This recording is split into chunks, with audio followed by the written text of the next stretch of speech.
Ladies and gentlemen, welcome back to the channel. I'm Alan, and how you guys doing? And welcome back to yet another Faction Focus Sunday.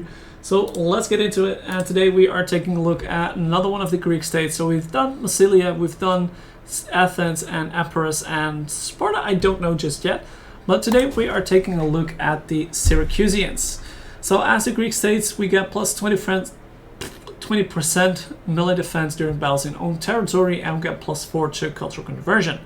So we do have an initial normal starting challenge, and as Syracuse, you get plus 20% research rate and plus 20% wealth from culture, which can be very handy, although we are not really in our culture's homeland. So let's see how that affects our campaign in a second.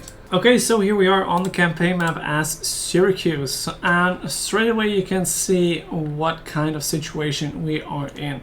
As Syracuse, we start with one settlement called Syracuse, surprise, surprise. And we are in a 4-city capital province with 2 Romans and 1 of Carthage. So as to take a look at diplomacy, basically Carthage hates us pretty much, well, unfriendly. We have 2 trade agreements with Epirus and with Rome, basically both who don't like that we have treaties with the other side. So for the rest, you have no allies, no enemies for now, so you can pick and choose wherever you want to go. So if we take a look at expansion options early and mid game, and I think you're in a little bit of a pinch. So of course you have your fleet, so you could go anywhere. You could go towards Sparta and start conquering this land over here if you don't want to bother Rome. If you do want to bother Rome, I would suggest do it like straight away, so that they don't have the ability to start mass producing armies, or wait till they are distracted over here and then go. But I would not wait too long to get them when they start getting organized and having multiple armies, since as this one tiny teeny settlement, you will not be able to afford like 1 or 2 more than 120 stack and a fleet. I don't think so. So another option would be to go straight after Carthage, and that option is pretty viable as well. They are already unfriendly, and I do believe there is not a starting army in Lilybaeum. So within 2 turns, if you get here, recruit, and then go over here, within 2 or 3 turns, you could have Lilybaeum as well, which gives you a foothold on this island, probably helps you out with your culture as well. And from here is like a really close call between Corrales and Carthage. And once in this early game, they don't have enough armies to deal with everything that's going on here and in Iberia. So you might be able to like trample them before they get like know what's going on. And once you have like this area, you can expand further down over here, take control of like the sea lanes over here, and from there you have a pretty decent holding point in Africa and in Magna Graecia and maybe even in Coscadia at Sardinia to expand your empire.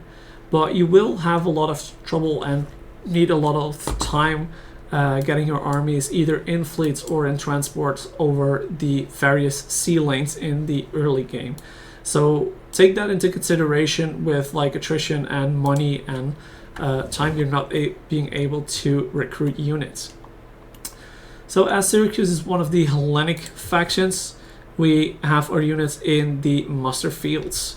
So as of right now, without any buildings, you will be able to build like militia hoplites and slingers, which is basically your crap stack.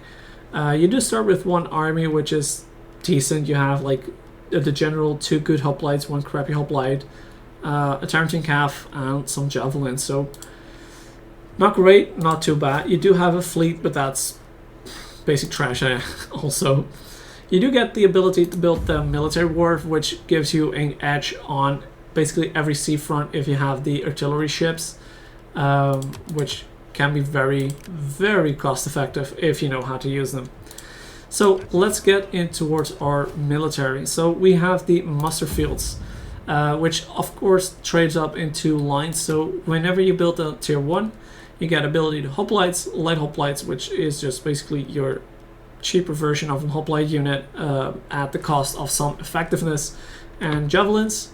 And at the missile faction, like the missile line, you get ability to build archers and the normal peltas, which is basically the upgrade of your levy skirmishers.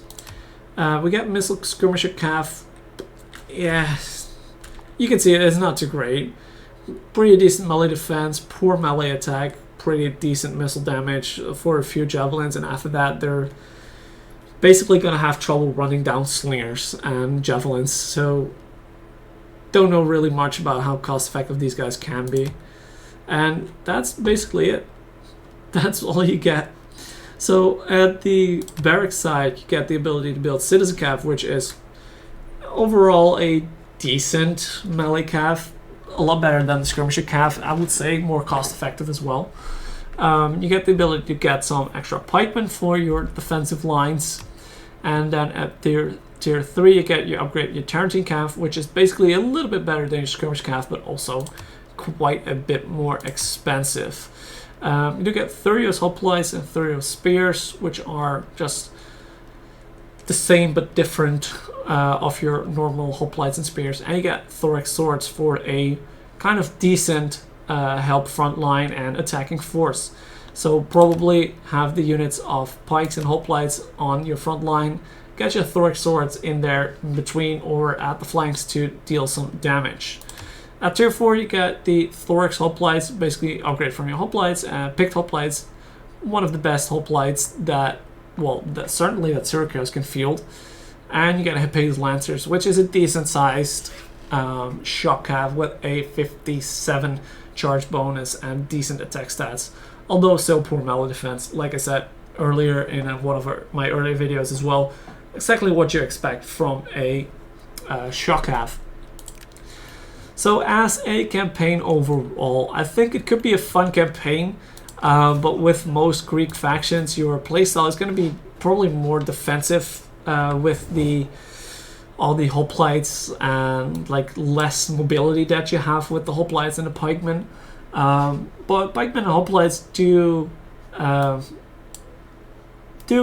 I think they could perform pretty well against early game Rome. Since they are good at holding out, and if you can dish out enough damage on the side, on the flanks, and in the rear, yeah, I think you could overcome Rome early on as well. Carthage, definitely you can overcome first. You have the spears, you have the javelins for the elephants, so basically everything you need to destroy Carthage and Libya is already in your arsenal. So with that being said, challenge campaign wise, I think this is going to be a pretty interesting but a hard this is Total War campaign, since Rome might start attacking you straight away. You know a lot of factions already that can cause you trouble, like Rome, Carthage, Libya, Epirus, Athens. The RDA can sometimes send a couple of fleets your way. But yeah, on the other hand, get a few pikemen or hoplites in your garrison, and you'll probably be fine defending this for a long while. So all in all, I think a very fun campaign, like with it is 7.5 out of 10. Do need some micromanagement skills and some ingenuity on how to tackle everything around you. But with that being said, I think that's basically all I have to say about the Syracuse faction. So with that being said, I just want to say thank you guys for watching. Hopefully you guys enjoyed. If you did, be sure to leave a like, leave a comment, don't forget to subscribe, and I'll see you guys next week.